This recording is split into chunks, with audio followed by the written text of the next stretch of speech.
क्या आप छोटी छोटी बातों पर भावुक हो जाते हैं? क्या छोटी छोटी बातों पर गुस्सा या चिंता घेर लेती है? गुस्सा, चिंता या निराशा आपकी दिनचर्या को बिगाड़ देती है? तो ये वीडियो सिर्फ आपके लिए है। इस वीडियो में जानिए स्टोइक सोच पर आधारित तरीके, जिससे आप अपने मन की भावनाओं को समझकर नियंत्रण में ला सकते हैं। सीखिए। क्रोध को तुरंत कैसे शांत करें? चिंता को सोच से बाहर निकालने का तरीका। खुद को हर परिस्थिति में स्थिर कैसे रखें? और सबसे जरूरी, कैसे बने मानसिक रूप से मजबूत। यह वीडियो आपके जीवन को अंदर से बदल सकता है। वीडियो को अंत तक जरूर देखिए। लाइक करें, कमेंट करें, शेयर करें, सब्सक्राइब जरूर करें। @LifeTechGuru। द इनर वर्ल्ड, भीतरी दुनिया। सुधार हमारे भीतर से शुरू होता है, क्योंकि सच्ची खुशी और मन की शांति मानसिक स्थिरता से ही आती है। आज की विचलित दुनिया में इस संतुलन को हासिल करना चुनौतीपूर्ण हो सकता है। जब हम संतुष्ट महसूस करते हैं, तब भी बाहरी कारक हमारी शांति को बाधित कर सकते हैं। स्टोइक ज्ञान को अपनाकर हम अपने मन को अशांति से बचा सकते हैं, जिससे मानसिक लचीलापन और शांति बढ़ती है। अंततः एक मजबूत दिमाग एक शांतिपूर्ण अस्तित्व को बढ़ावा देता है। उदाहरण। मुख्य बिंदु, मानसिक स्थिरता विकसित करने के लिए स्टोइक सिद्धांतों को अपनाएं। उदाहरण, कल्पना करें कि आप हर सुबह उठते हैं, अपने आसपास की अराजकता के बावजूद अपने मन की शांति बनाए रखने के लिए दृढ़ संकल्पित होते हैं। जैसे ही आप अपनी कॉफी पीते हैं, आपको नकारात्मकता से भरा एक चुनौतीपूर्ण ईमेल मिलता है। आवेगपूर्ण तरीके से प्रतिक्रिया करने के बजाय आप एक गहरी सांस लेते हैं और स्टोइक सबक को याद करते हैं कि आप केवल अपनी प्रतिक्रियाओं को नियंत्रित कर सकते हैं। यह एहसास आपको अपने भीतर की शांति बनाए रखने में मदद करता है, जिससे आप बाहरी उथल-पुथल से बह जाने के बजाय सोच समझकर प्रतिक्रिया दे पाते हैं। इस मानसिकता को लगातार लागू करने से आप समय के साथ मानसिक लचीलापन विकसित करते हैं, जो अंततः जीवन के अपरिहार्य विकर्षणों से आपकी खुशी को बचाता है। आलोचनात्मक सोच। मुख्य बिंदु, समग्र खुशी के लिए आंतरिक स्थिरता विकसित करने का महत्व। आलोचनात्मक व्याख्या, डेरियस फोरॉक्स इस बात पर जोर देते हैं कि सच्ची खुशी मन की स्थिर और लचीली स्थिति से प्राप्त होती है। हालांकि कोई यह तर्क दे सकता है कि बाहरी परिस्थितियां भी भलाई में महत्वपूर्ण भूमिका निभाती हैं, यह सुझाव देते हुए कि आंतरिक और बाहरी दुनिया आपस में जुड़ी हुई है। सकारात्मक मनोविज्ञान में शोध, जैसे कि सेलिगमैन का भलाई पर काम, इस विचार का समर्थन करता है कि पर्यावरणीय कारक हमारी मानसिक स्थिति को महत्वपूर्ण रूप से प्रभावित करते हैं। इस धारणा को चुनौती देते हैं कि सुधार केवल हमारे भीतर ही होता है। स्टोइक दर्शन का मूल उद्देश्य है आत्मनियंत्रण, आंतरिक शांति और एक संतुलित जीवन। इस पुस्तक का पहला भाग द इनर वर्ल्ड इस बात पर केंद्रित है कि हम अपनी आंतरिक दुनिया को कैसे बेहतर बना सकते हैं।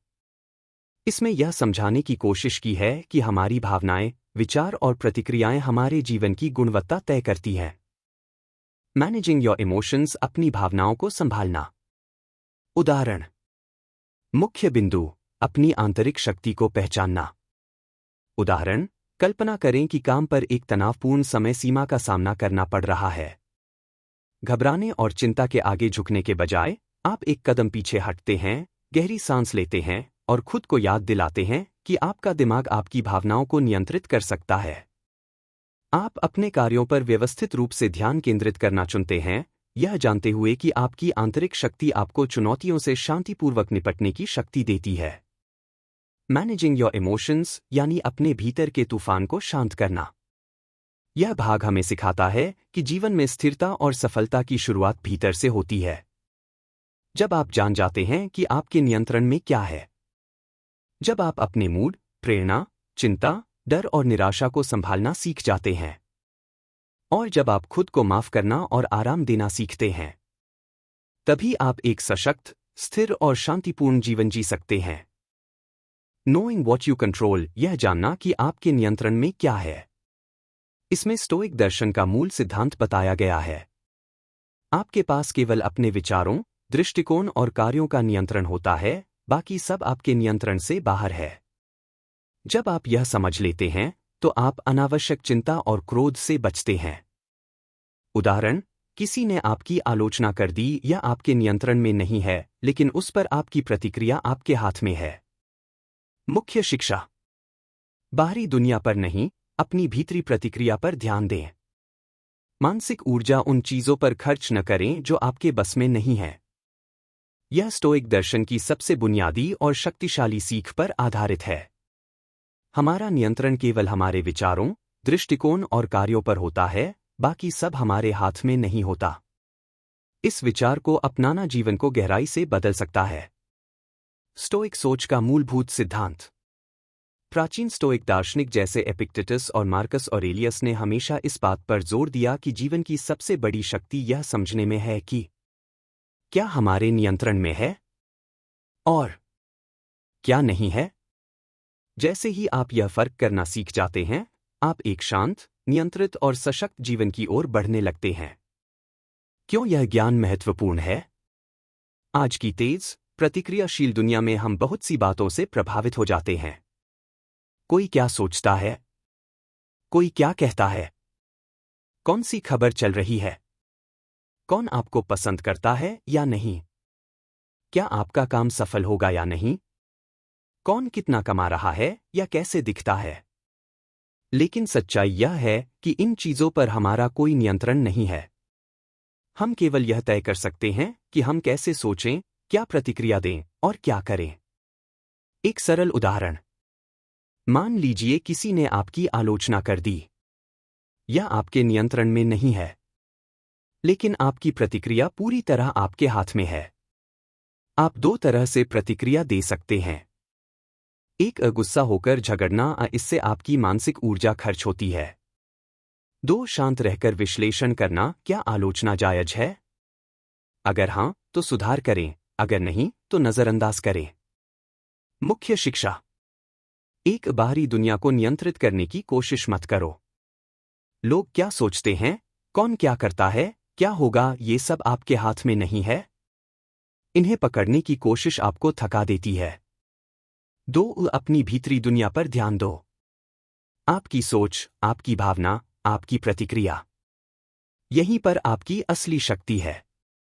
तीन, अपनी मानसिक ऊर्जा बचाओ। ऊर्जा को उन्हीं कामों पर लगाओ जिनका परिणाम आपके कर्म से तय होता है। दूसरों को बदलने की नहीं, खुद को बेहतर बनाने की कोशिश करो। दैनिक जीवन में कैसे अपनाएं? जब कोई बात बुरी लगे, खुद से पूछें, क्या यह मेरे नियंत्रण में है? अगर नहीं, तो छोड़ दीजिए। जब कोई परिस्थिति विपरीत हो जाए, प्रतिक्रिया देने से पहले ठहरिए। सोचिए, मैं इससे कैसे सकारात्मक रूप से निपट सकता हूं? हर दिन सुबह एक प्रश्न पूछिए, आज मैं किन चीजों को नियंत्रित कर सकता हूं? इससे दिन भर की सोच और भावनाएं स्पष्ट और स्थिर रहेंगी। निष्कर्ष। यह ज्ञान कि आपके नियंत्रण में क्या है, आत्मसंयम, आत्मज्ञान और आत्मविश्वास का पहला कदम है। स्टोइक दर्शन हमें यह नहीं सिखाता कि दुनिया बदलो, बल्कि यह सिखाता है अपने आप को इस तरह ढालो कि दुनिया तुम्हें हिला न सके। जैसे जैसे आप इस विचार को अपने जीवन में उतारते हैं, आप पाते हैं कि तनाव घटता है, निर्णय बेहतर होते हैं और जीवन में शांति बढ़ती है। प्रोटेक्टिंग योर मूड, अपने मूड की रक्षा करना। मूड यानी मानसिक स्थिति, यह आपके पूरे दिन का स्वरूप तय कर सकती है। अगर मूड खराब हो, तो आप अच्छा भी बुरा महसूस करेंगे। आपको अपने मूड की रक्षा करनी चाहिए जैसे कोई कीमती संपत्ति। सुबह की शुरुआत शांत, सकारात्मक दिनचर्या से करें। ध्यान, लिखना, जर्नलिंग, किताब पढ़ना या प्रेरणादायक विचारों पर सोचने से दिन भर ऊर्जा बनी रहती है। मुख्य शिक्षा। अपना मूड बाहरी घटनाओं से मत बिगड़ने दो। खुद की ऊर्जा को उन चीजों पर खर्च करो जो आपकी आंतरिक स्थिति को सुधारे। मूड यानी हमारी मानसिक स्थिति या भावनात्मक अवस्था, जो यह तय करती है कि हम किसी भी परिस्थिति को कैसे अनुभव करते हैं। एक ही परिस्थिति, जैसे किसी का देरी से जवाब देना, अच्छा मूड होने पर सामान्य लगती है, लेकिन खराब मूड होने पर वही बात हमें परेशान कर सकती है। इसलिए अपने मूड की रक्षा करो जैसे वह तुम्हारी सबसे कीमती संपत्ति हो। मूड क्यों महत्वपूर्ण है? एक, निर्णय लेने की क्षमता पर प्रभाव। जब आपका मूड अच्छा होता है, तो आप शांत और सोच समझकर निर्णय लेते हैं। खराब मूड में हम जल्दी गुस्से में आ जाते हैं या डर से भर जाते हैं। 2. रिश्तों पर प्रभाव। मूड का असर हमारे व्यवहार पर पड़ता है। अगर हम चिड़चिड़े हैं तो रिश्ते खराब हो सकते हैं। अच्छा मूड हमें अधिक सहनशील, दयालु और सहयोगी बनाता है। 3. उत्पादकता पर प्रभाव। जब मन शांत और सकारात्मक होता है तो काम में मन लगता है। तनावग्रस्त या उदास मूड हमारे फोकस और प्रदर्शन को गिरा देता है। मूड को बिगाड़ने वाले बाहरी कारक। सोशल मीडिया पर निगेटिव खबरें या दूसरों की तुलना, किसी की आलोचना या उपेक्षा, असफलता या लक्ष्य अधूरा रहना, ट्रैफिक, शोर या समय की कमी, दूसरों का व्यवहार। यह सभी बाहरी घटनाएं हैं, लेकिन इनका असर हमारे मूड पर तभी पड़ता है जब हम उन्हें अपने भीतर आने देते हैं। स्टोइक दृष्टिकोण। स्टोइक दर्शन कहता है कि बाहरी दुनिया को रोकना संभव नहीं, लेकिन हमारी प्रतिक्रिया पूरी तरह हमारे हाथ में है। मूड की रक्षा का अर्थ है अपने भीतर की दुनिया को मजबूत बनाना ताकि बाहरी तूफान आपको न हिला सके। मूड को कैसे सुरक्षित रखें? 1. सुबह की शुरुआत को पवित्र बनाओ। Morning ritual. दिन की शुरुआत का मूड पूरे दिन का स्वरूप तय करता है। अगर आप सुबह ही किसी गलत न्यूज़ या चिंता में फंस गए तो सारा दिन प्रभावित हो सकता है। उदाहरण: सुबह की आदतें। 10 मिनट ध्यान या श्वास पर ध्यान। जर्नल लिखना, आज मैं किन चीज़ों के लिए आभारी हूं। प्रेरणादायक किताब या विचार पढ़ना। 1 दिन का लक्ष्य लिखना, आज मैं क्या महसूस करना चाहता हूं। 2. बचाव के लिए मानसिक ढाल बनाओ। Mental shielding. दिन भर में जब कोई बात मूड खराब करे, तुरंत जवाब देने की जगह थोड़ा रुकिए। खुद से पूछिए, क्या मैं इसे अपने मूड को खराब करने दूं? अगर नहीं, तो बात को जाने दीजिए। 3. ऊर्जा की रक्षा करो। हर इंसान के पास सीमित मानसिक ऊर्जा होती है। उसे नकारात्मक लोगों, बेकार की बहसों और सोशल मीडिया स्क्रॉल में मत गवाओ। अपने मूड और ऊर्जा को उन कामों में लगाओ जो आपको अच्छा महसूस कराते हैं। सीखना, क्रिएटिविटी, प्रकृति, अच्छी बातचीत। मुख्य शिक्षा की लर्निंग्स। 1. मूड को गंभीरता से लो। यह सिर्फ भावना नहीं है, यह आपके दिन, रिश्ते और सफलता की दिशा तय करता है। 2. बाहरी चीजों को अपने मूड पर हावी मत होने दो। जो आपके नियंत्रण में नहीं है, उसे सोचकर परेशान मत हो। प्रतिक्रिया देने से पहले सोचो। 3. अच्छा मूड बनाने की आदतें बनाओ। सुबह की सकारात्मक शुरुआत। शांत क्षणों की खोज। अपनी सोच और ऊर्जा को उच्च स्तर पर बनाए रखना। 4. मूड की रक्षा आत्मप्रेम है। जब आप अपने मूड की रक्षा करते हैं, तो आप अपने मन की, शरीर की और आत्मा की भी रक्षा कर रहे होते हैं। दैनिक जीवन में प्रयोग। सुबह उठते ही 5 मिनट शांत बैठिए और शांति महसूस कीजिए। दिन भर में हर 2 से 3 घंटे में एक बार रुककर गहरी सांस लीजिए और अपने मूड को नोट कीजिए। नकारात्मक बातों पर तुरंत प्रतिक्रिया न दें, खुद से सवाल करें, क्या यह मेरे मूड की कीमत पर प्रतिक्रिया देने लायक है?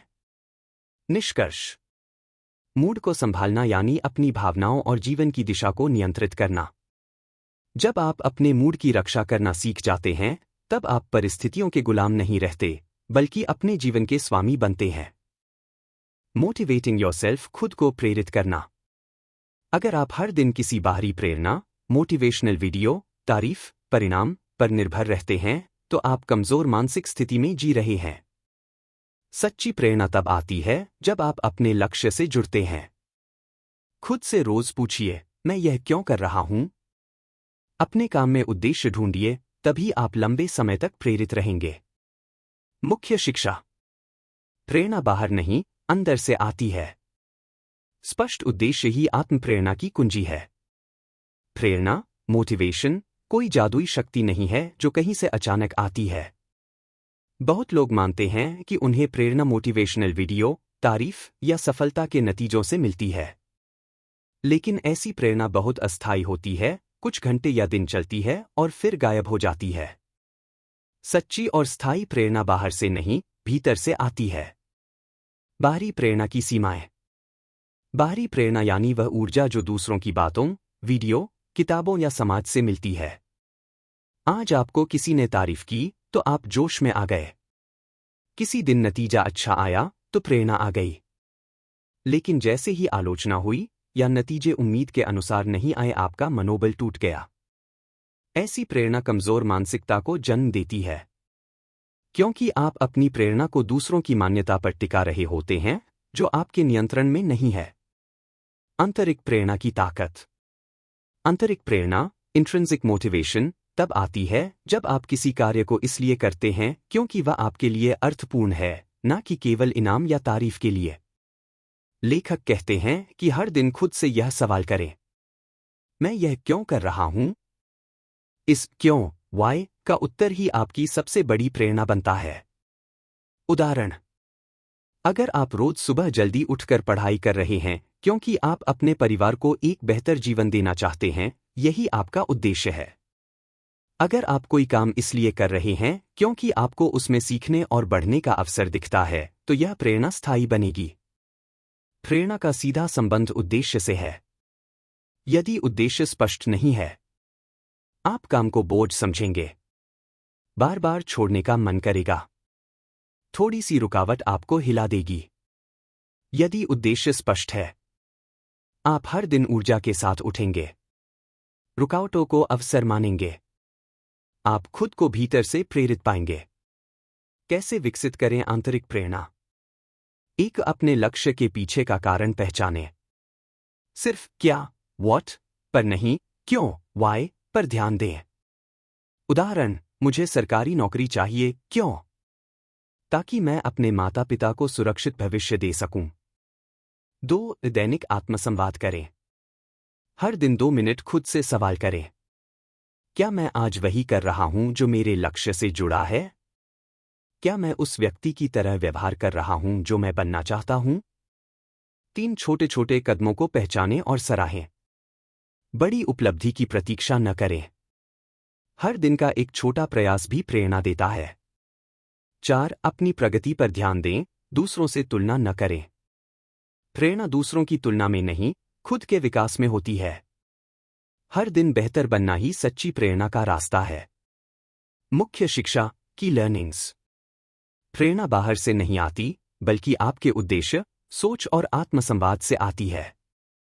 जब लक्ष्य सिर्फ भौतिक नहीं बल्कि भावनात्मक या नैतिक कारणों से जुड़ा हो, तो प्रेरणा मजबूत होती है। क्यों, जानने वाला इंसान कभी बिना उद्देश्य नहीं रहता, और बिना उद्देश्य वाला इंसान कभी स्थायी प्रेरित नहीं रह सकता। दैनिक जीवन में कैसे प्रयोग करें? सुबह उठकर खुद से कहिए, आज मैं अपने उद्देश्य के लिए काम करूंगा। जब थक जाएं या मन करे छोड़ देने का, तो वह मूल कारण याद कीजिए। एक डायरी रखें जिसमें आप हफ्ते में एक बार यह लिखें, मेरा लक्ष्य क्या है और मैं उसमें कितनी प्रगति कर रहा हूं। निष्कर्ष, प्रेरणा कोई मूड नहीं, एक आदत है। जब आप अपने जीवन के कामों में उद्देश्य और अर्थ ढूंढना शुरू करते हैं, तो आपको बाहरी मोटिवेशन की जरूरत नहीं पड़ती। आप हर सुबह खुद के लिए उठते हैं, खुद से किए वादों को निभाने के लिए।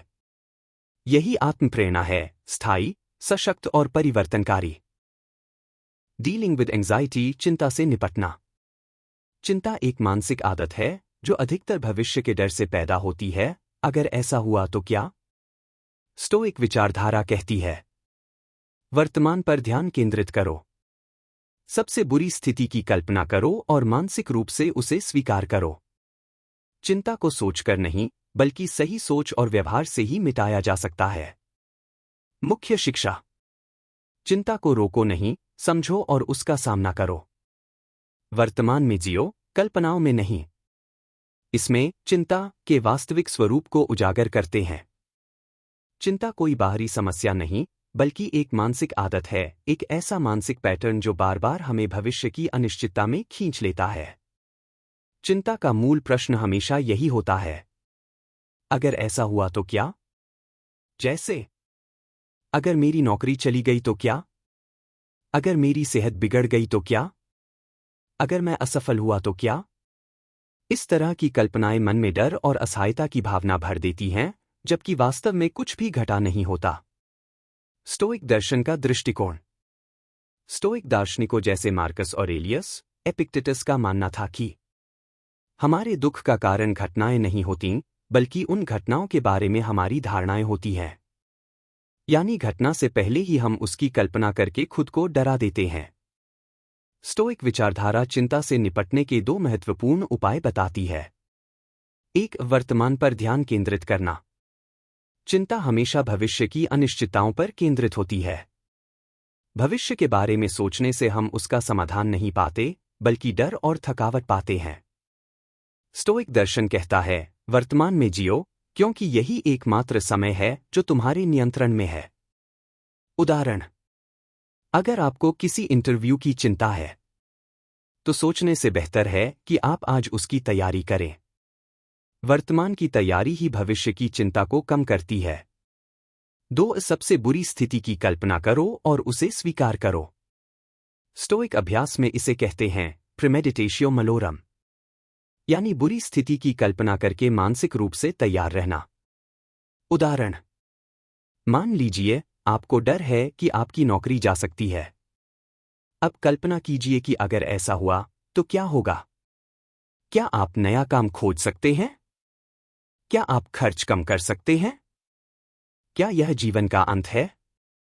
जैसे ही आप सबसे बुरी स्थिति को स्वीकार करना शुरू करते हैं, आपकी चिंता कमजोर होने लगती है। जब मन कहे अगर ऐसा हुआ तो आप जवाब दें तो मैं उससे निपट लूंगा। चिंता को सोचकर नहीं, बल्कि व्यवहार से मिटाओ।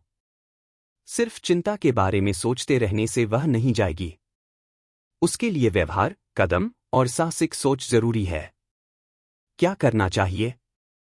छोटे छोटे काम करें जो आपको कंट्रोल में महसूस कराएं। जो बात डर पैदा कर रही है, उस पर लिखिए, इससे मन साफ होता है। व्यस्त और उद्देश्यपूर्ण दिनचर्या रखें, खाली दिमाग चिंता का घर है। चिंता से निपटने के व्यावहारिक उपाय: 1. सुबह ध्यान या जर्नलिंग करें, अपने डर को कागज पर लिखिए, समझने में मदद मिलेगी। 2. वर्तमान में लौटने की आदत डालें, जब भी मन भटके, खुद से कहें, मैं इस समय क्या कर सकता हूं। 3. विचारों को तर्क से चुनौती दें, क्या यह डर तर्कसंगत है।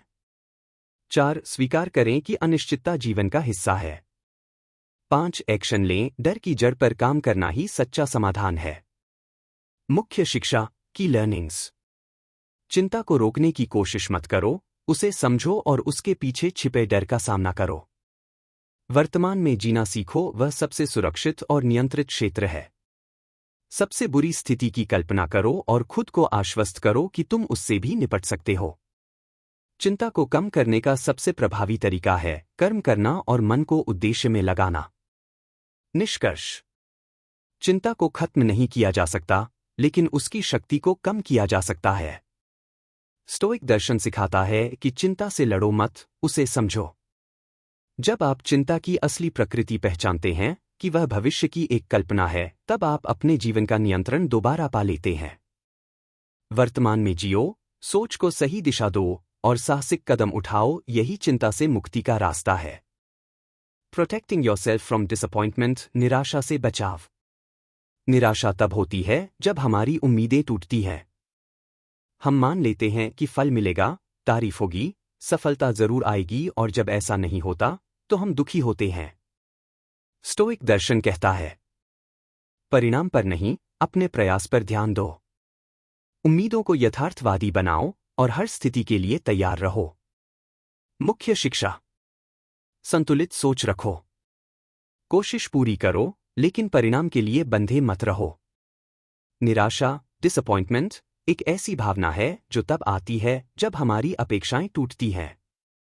हम सोचते हैं कि मेहनत का फल मिलेगा।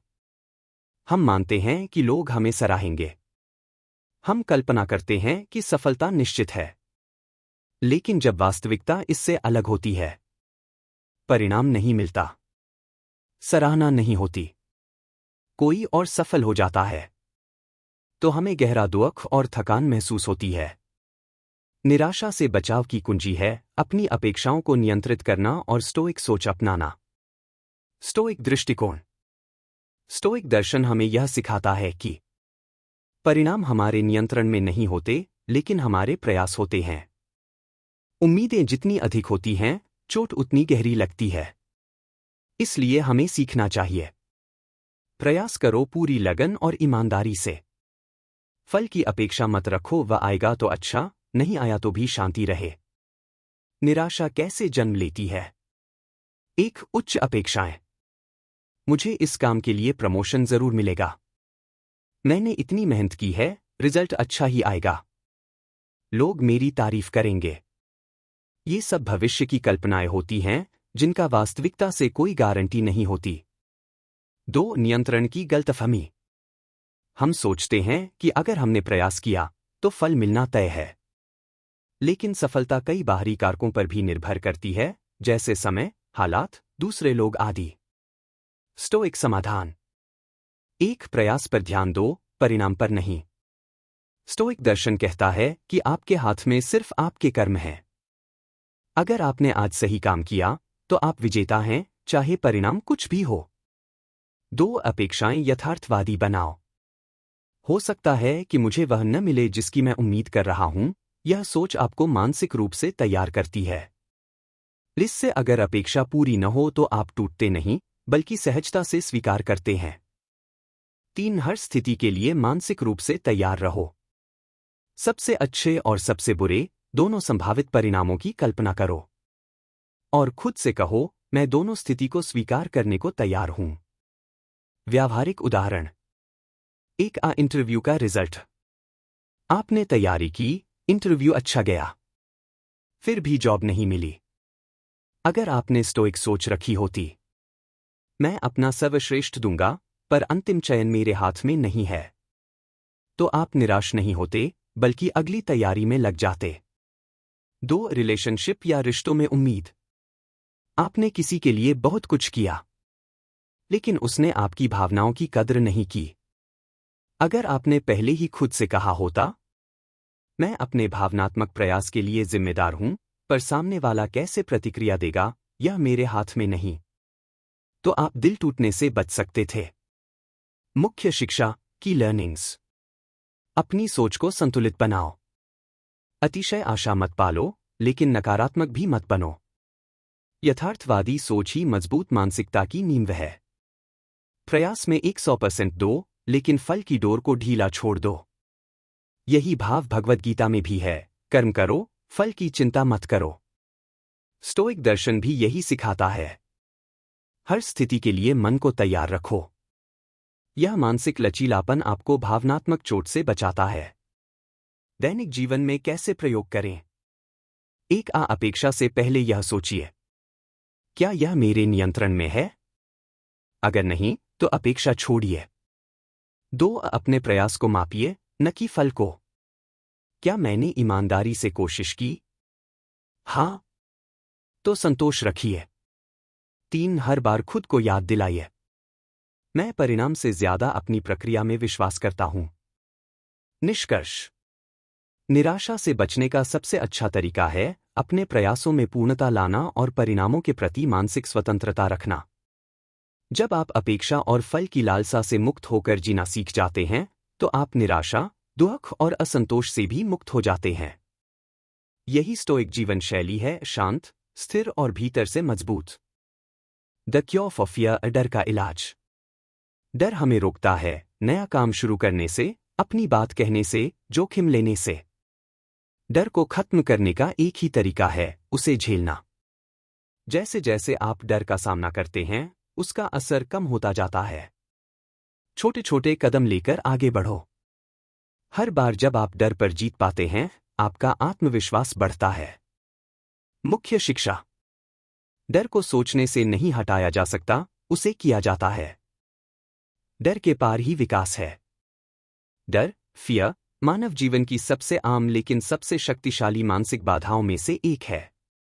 डर वह अदृश्य दीवार है जो हमें नया काम शुरू करने, अपनी बात खुलकर कहने, जोखिम उठाने, बदलाव स्वीकारने से रोकता है। डर को सोचकर नहीं हटाया जा सकता, उसे करके ही हराया जा सकता है। डर की प्रकृति क्या है? एक डर एक मानसिक प्रतिक्रिया है, न कि वास्तविक खतरा।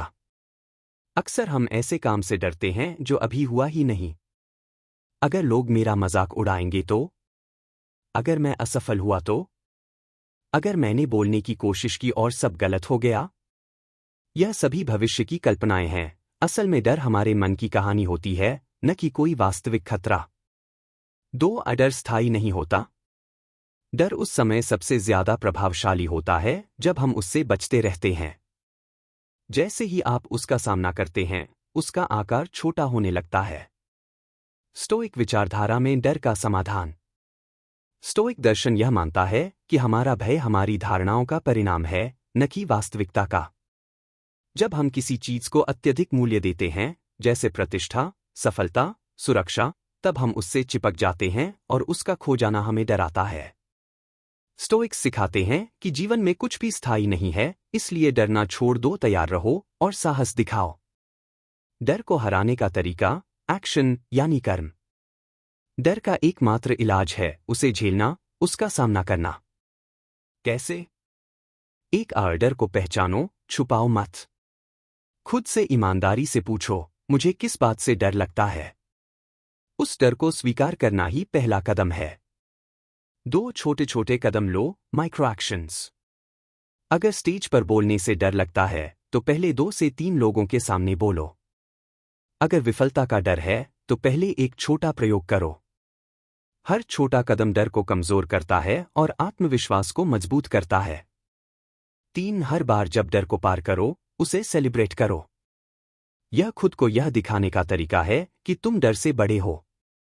जैसे जैसे आप डर पर जीत हासिल करते हो, आपका आत्मसम्मान और साहस बढ़ता है। एक व्यावहारिक उदाहरण।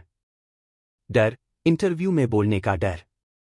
मनोस्थिति, अगर मैं अटक गया तो? अगर उन्होंने कुछ ऐसा पूछ लिया जो मुझे नहीं आता? स्टोइक समाधान। खुद से कहो, मैं पूरी तैयारी करूंगा, लेकिन अगर कुछ नहीं आया तो भी मैं उससे सीखूंगा। फिर उस इंटरव्यू को एक अभ्यास मानकर जाओ। जब आप वापस आते हैं, आप अनुभव से सीखते हो, डर घटता है। मुख्य शिक्षा की लर्निंग्स। डर सोचने से नहीं जाता, केवल करने से जाता है। जब तक आप डर से भागते हो, वह आपका पीछा करता है। लेकिन जैसे ही आप उसे आंखों में आंखें डालकर देखते हो, वह कमजोर हो जाता है। डर के पार ही विकास है। हर बार जब आप डर से बाहर निकलते हैं, आपकी कैपेबिलिटी और कॉन्फिडेंस दोनों बढ़ते हैं। डर एक बाधा नहीं, एक संकेत है कि यहीं पर आपकी ग्रोथ छुपी है। डर से बचने की नहीं, उसका सामना करने की आदत डालो। जितना ज्यादा आप डर को झेलते हो, उतना ही कम वह आपको रोकता है। डर से निपटने के लिए दैनिक अभ्यास। 1. मुझे किस बात से डर लगता है? हर दिन एक डर लिखो और उस पर विचार करो। 2. हर हफ्ते एक ऐसा छोटा काम करो जो थोड़ा डराता है। 3. अपने डर को जज मत करो, उसे समझो और उसका सामना करो। 4. विफलता को अनुभव मानो, सजा नहीं। निष्कर्ष। डर का इलाज है उसे सहना, उसे पार करना और उससे सीखना। डर कोई राक्षस नहीं, वह एक परीक्षा है और हर परीक्षा हमें खुद से बड़ा बनाती है। जब आप डर के पार जाते हैं, तो आप न केवल उस स्थिति को जीतते हैं, बल्कि खुद को एक नए स्तर पर पहुंचा देते हैं। डर को अपने जीवन की सीमा मत बनाओ, उसे अपना शिक्षक बनाओ। गिविंग योरसेल्फ अ ब्रेक, खुद को थोड़ी राहत देना। आज की दुनिया हमेशा व्यस्त रहने को ही सफलता मानती है। लेकिन यह मानसिक थकावट और आत्मदोष की वजह बनती है।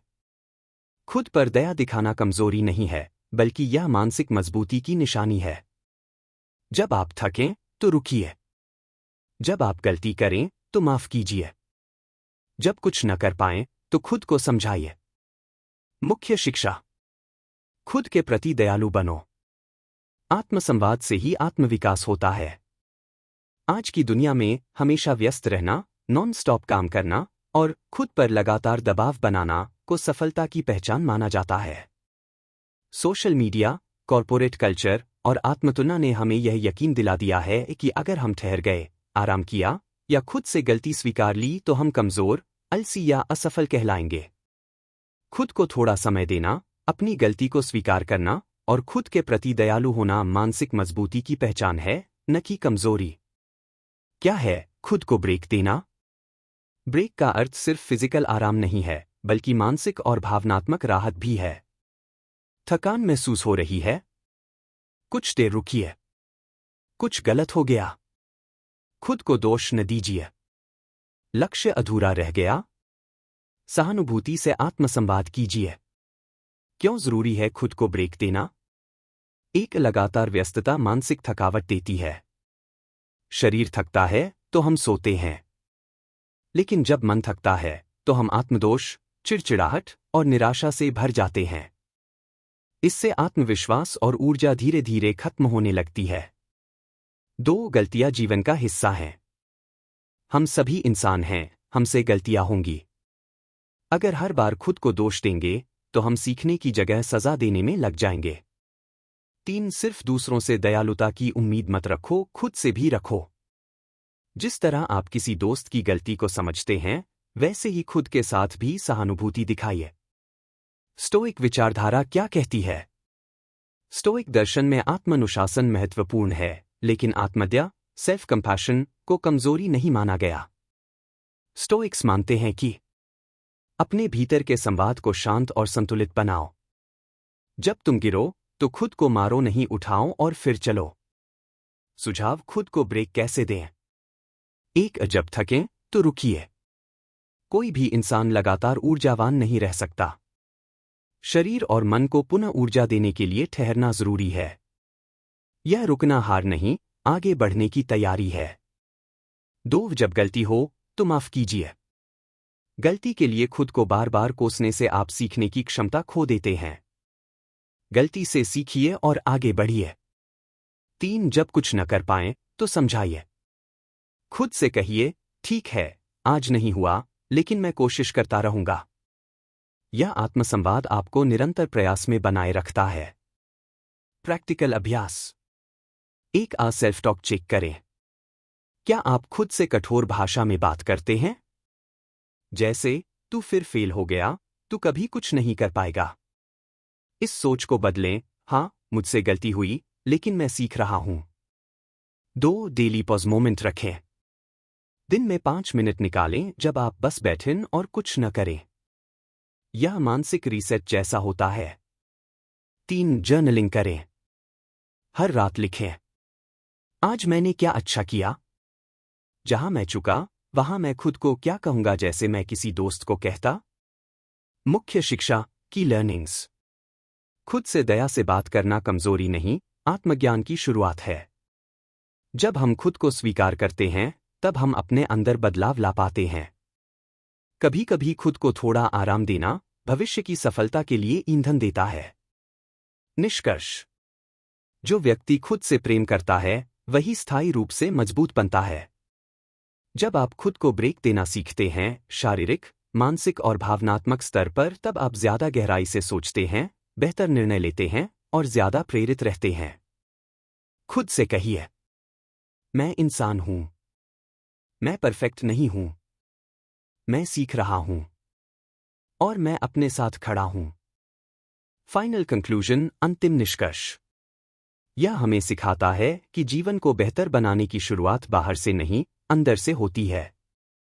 अगर हमारी भावनाएं संतुलित हैं, अगर हम जानते हैं कि किस पर नियंत्रण है, अगर हम डर और चिंता से ऊपर उठ सकते हैं, तो हम किसी भी परिस्थिति में अपने जीवन को स्थिर और सार्थक बना सकते हैं। यह भाग हमें बहुत गहरी और जीवन परिवर्तन करने वाली सीख देता है। सच्चा परिवर्तन बाहर से नहीं, भीतर से शुरू होता है। आज की दुनिया में हम सफलता, सुख और संतुलन को बाहरी चीजों में खोजते हैं। जीवन की दिशा तभी बदलती है जब हम अपने भीतर के मनोविचार, भावनाओं और दृष्टिकोण पर ध्यान देना शुरू करते हैं।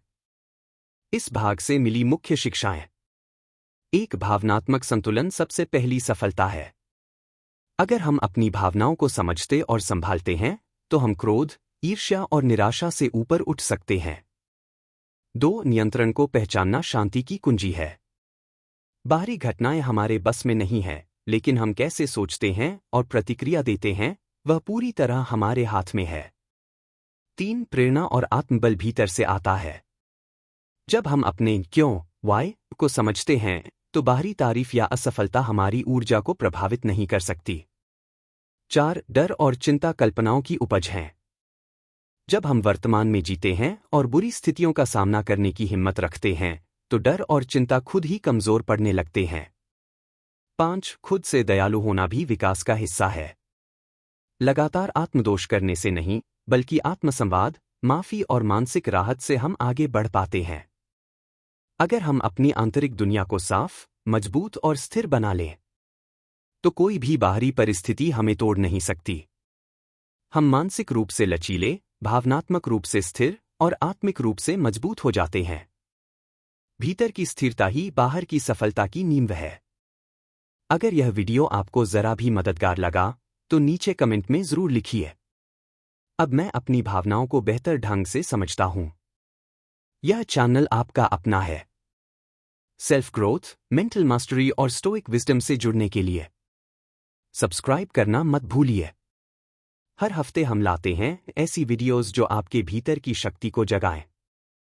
लाइक करें, कमेंट करें, शेयर करें, सब्सक्राइब जरूर करें @lifetechguru।